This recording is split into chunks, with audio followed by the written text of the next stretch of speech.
வெட்டப்பட்ட நிலைமையில உடம்பெல்லாம் புண்ணோட அனத்திட்டு உயிருக்கு போராடிட்டு படுத்துட்டு இருக்கா. அதை பார்த்து இன்ஸ்பெக்டர் அந்த கட்டையெல்லாம் அவுத்துட்டு அவனை தூக்கிட்டு கீழே ஓடுறாரு.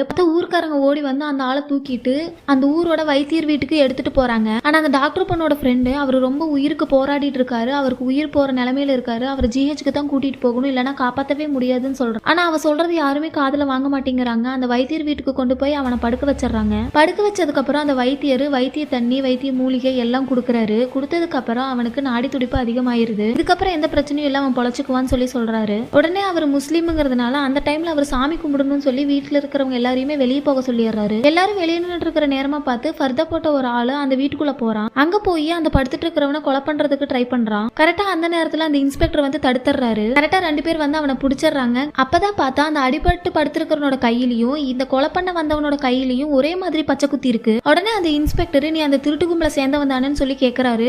அவன் உடனே பயத்துல எல்லாத்தையும் பிடிச்சி தள்ளி விட்டுட்டு தப்பிச்சு ஓடிடுறான். ஊர்க்காரங்க போலீஸ் ஆபீசர்ஸ் எல்லாருமே அவனை துரத்திட்டே ஓடுறாங்க. கரெக்டா ஓடி போய் காட்டுக்குள்ள அந்த வெள்ளை குதிரை கிட்டே மாட்டிடுறான்.